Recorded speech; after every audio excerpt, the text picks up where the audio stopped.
All right, welcome back. It's Thursday, September 28th. I was not here yesterday. Are the links right? Let's see. Like a day without me and everyone forgets how to get here. Let me just check here if we got the link working correctly in the app. It is. So you guys who are not here on time, you'll just have to look at the recording. Yesterday, even though we didn't have the video, we gave you three awesome picks with Costco, Palantir, and DraftKings, which all work. There are a couple that didn't. DNA and Yatra didn't work out yesterday, but Costco, we recommended that this might be good for calls, and Costco calls were up, like depending on which ones you were in. I think there's some of them could have been up 300-400% in the money calls. You didn't even have to go out of the money for that. So that was like, man, we're 60-70% of the time our top pick. Well, Costco is not our top pick. That was like a number 3, I think. But the number 1 pick, 60-70% of the time, gives you call options that explode that day. We'll see if we can do the same today. Now, there was some economic data. Initially, I thought, man, this is great. GDP lower than expected, which means lower rate expectations. So you saw TLT initially go up, which means lower rates, but then it crashed. Why? Because jobless claims came in better than expected. So a mixed picture economically. All in all, TLT is down. That's actually bad now for risk assets. Let's see how the market's reacting. See RK. Well, RK is just trying to hang in there. Let's take a look at QQQ. So things are at a really critical level. I'm not going to spend too much time on this because we're kind of shifting and really like the ideas we give on the show to be things that are more for the day because market conditions are really bad, right? Swinging is really hard. Swinging long positions really hard. So we're going to focus on what really works for the day, which means what's going on with the markets not as important in the intermediate term. But QQQ SPY, oh man, where's support? The RSIs are starting to get oversold. I know a lot of people want to bounce in SPY here. And if they get it, great. I guess it could happen. I'm thinking the 200 TMA can happen though, 419 or so. But we'll see. I'm kind of bearish on the economy and the stock market and everything in the near to intermediate term, maybe even the long term. We'll have to see if we can get through everything that's going on here in America. But in the meantime, our picks of the day working incredibly well. So there's like 5 or 6 I want to bring to your attention. First of all, look at this Carvana. We had 2 picks of the week. We won the competition with Wolf Spaces last night. This week, our 2 top picks were short Carvana and short Beyond. You can see Carvana down 4%. I'm not sure. There was an analyst report out last night that said something like it was like a lukewarm report. It had like a $50 price target, but it said long term Carvana's in trouble, but short term they may do okay. There was something like that. It was on Twitter. I don't see it here. I'm not sure if that's the reason for the drop or what. But not surprised to see Carvana down, especially if the markets don't rebound. If RK does not rebound here, you're going to see Carvana go to 35 or lower. Okay, so top ideas. Peloton. Okay, Peloton, big deal with Lululemon last night. You can take a look at the news and decide how important you think that news is. I do think it's very important, at least the sentiment. Now, the question is, I'm not going to sit here again and say, oh my gosh, this is great for the company long term or whatever. There's a lot of factors that go into that. And there's a macroeconomic factor. So again, we're focused on what can it do today. So today we have the 20-day moving average here. It's getting blocked there, right there at 520. So it's getting blocked at the 520 20-day moving average.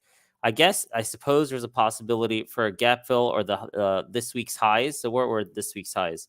This week's highs were 480. Yesterday's close was 465. So we've seen it happen. Surprised us many times.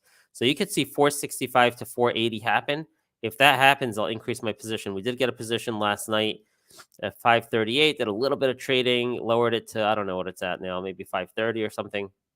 But in any case, if we do get to 481 support or 465 support, I might be increasing my position at those support levels. And the real explosion, the fun, can come if we break the 20 DMA. And if we break the 20 DMA, you can make a move towards $6. $6 will be the next level. Then after $6, like around 660. Okay, I'm not willing to forecast more than that, really. So gave you the support levels, gave you the resistance levels. I think that entire range is definitely possible today. Yatra IPO happened. First day is in. It's in the books. They opened at $3, the US equivalent of $3 in India, and closed at 288, 289, around there, high 280s. The stock is still here, 215 by 250. So at this point, let's see where the stock goes today. But you can no longer say that the discount is because people are afraid of the IPO is going to crash on day one, right? Now we have an established price in India, and any difference between the US price and the India price is a discount for whatever reason, I don't know, but a discount that could be solved if there was an ARB player, if there was a hedge fund shorting India, going long United States. But I understand apparently that's hard to do. Apparently, you're not allowed to short India. I don't know, right? But theoretically, the opportunity is, Yatra should make its way towards those high 280s right now to be fairly valued at the India price. So we have earnings coming up in about 2 weeks on Yatra. My colleague Matt, who gave us this idea, thinks they're going to be very good. He pointed me to the transcript of last quarter and also how their peers have been doing, and all looks really good. So potentially we have to wait for earnings. And it's going to be our last big swing position. After this, I think we're just going to focus on day trading because we do much better at it, and the market environment is just terrible for day trading. I want to point out Geo. Geo is another. I think like Yatra and Geo are probably our only two swings left. But Geo, yesterday we pointed this out that Citron came out, gave a $20 price target on Geo. Technically, this thing is already broken out.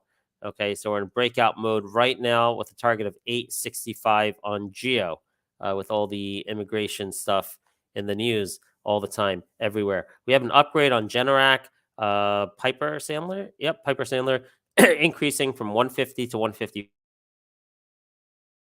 I'm not sure why. If there's an event or something, it's causing them to both upgrade. When's the earnings coming out? October 17th. Okay, in a few weeks. So get an upgrade to 155. If you look at the chart, it was down sharply, and then he got a bounce. Like, I'm thinking maybe this can make a move towards 112 on this upgrade today. But I want to keep an eye on the overall market. But yeah, Generac, I think, could make a move towards 112 on that upgrade today. Then we have Exact Sciences, kind of similar. It's been diving. They get an upgrade today.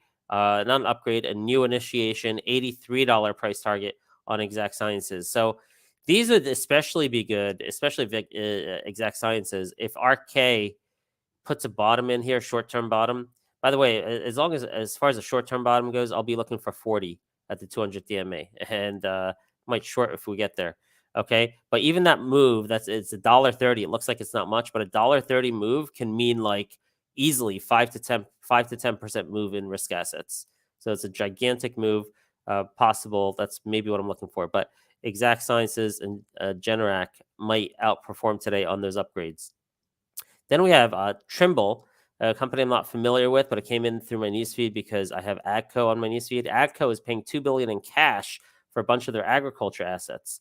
So I don't know how much the agriculture assets are worth. Is it a premium? Is it not? Well, you can see a couple things here. Market cap's 12 billion, PE ratio 35. 2 billion. We've seen a bunch of acquisitions recently, and even in this market, they're happening at premiums, 20-30% premiums, maybe even more. So 2 billion. Let's just do a little math here. Let's say 2 divided by. Let's say that asset was worth 17% of the company, and they get like a 30% premium for it. Now I got to do I'm not doing the math yet. So 17%, that's a 30%. Okay, so 17%. Okay, so let's say it's a 30% premium, but we'll only take like we're gonna do this 0.17 times 1.3, so 22%. No, I can't do the math. I need to do pen to paper to do the math on this. But I think back of the napkin, just like looking at this up 3%, when you're talking about an asset that is 1/6 of the company getting okay, I think that's how you do it, divided by 6. Let's say a 30% premium, or let's just call it 25% premium divided by 6, 4 or 5%. I don't know. I'm thinking like somewhere in the range of 5 to 10% is possible.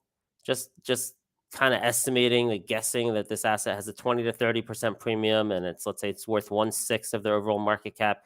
Maybe you can get a 5 to 10% move out of TRMB today. It's already up 3%. And 5 to 10%, it kind of would coincide with these levels. Like, yeah, like maybe it can make a move to $53 or so, something like that. So this is a possibility on let's call it a 1/6 buyout of the company at some sort of premium. Okay, so TRMB looks interesting, potentially for a rapid re-rating right out of the gate within the first 5 to 10 minutes. Then we have Four, which I'm not so familiar with, not really familiar with. Came in my newsfeed because of Amazon. So at first I thought, wow, this is good. But if you look at it, they already had a relationship with Amazon. They're just expanding it from like 3 stores to 7 stores. Okay, so I don't know. I don't think we're going to be playing that. But just drawing your attention to that catalyst. GameStop is up, and I think we're going to be shorting the pops on this because Ryan Cohen named a CEO. He was already like the chairman of the board or something. He came in a couple months ago, came back. So I think I'm going to be shorting at resistance levels. I already did it once today. So around $19, high 18, somewhere in there. That's a resistance to get your support here at 1784. I think you can short the pops on GameStop. Manage your size. Be careful. All right. And then beyond Carvana, continue to be bearish on those. I think those are great candidates to underperform the market. All right. Put it all together. Let's just go back and see if we missed anything here since the morning, since we started the show here. You see, oh, there's a lot of news that came out, isn't there? All right. So Nike expected to post higher revenue. SoundHound Provide voice AI ordering to restaurants. SOUN's a great one. A short on pops, by the way. X also Pep. Rockstar Energy drinks partners authorizing. Okay, Macy's. GameStop. So okay. All right. Let me just briefly look at SOUN 187. Okay. All right. So that being said, let's see here. I'm gonna put appointment. It's there. It's a swing. It's not like for the day. Hopefully, it's going to react well. By the way, Enphase is up here. I just want to monitor for a break of 20 DMA. Oil's been growing crazy, by the way. At some point, you got to figure alternative energy will start catching up with the oil trade. So something to watch there. Enphase, very low PE. Kind of monitoring when I remember to the TAN ETF, the solar ETF. Maybe at some point here with high energy prices, we can get Enphase to break out of that 20 DMA. They had a recent insider buy, good fundamentals. I'm just waiting for that last pillar. I'm just waiting for the break of the technicals, and then we're going to play Enphase. Okay, so Yatra pulling down over there. I think this order is right. Peloton, Geo, even though there's no catalyst today, it's kind of timing. It was last night. It was yesterday afternoon that Citron came and gave us $20 price target. So Peloton, Geo, Generac on the upgrade, Exact Sciences on the upgrade, TRMB on maybe a quick re-rating on the acquisition, partial acquisition, and then Yatra. Those are going to be the top picks, and then I'll be looking at short GameStop on bounces. We're still short Beyond. Carvana is a good short. FFIE is a good short. All right, and that's about it. All right, guys, good luck. Let's see if we can do it again. 65% big winners. So Peloton, Geo, Generac, Exact Sciences, Trimble.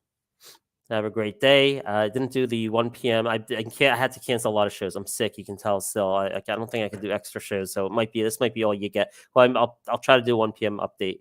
All right. Take care, guys.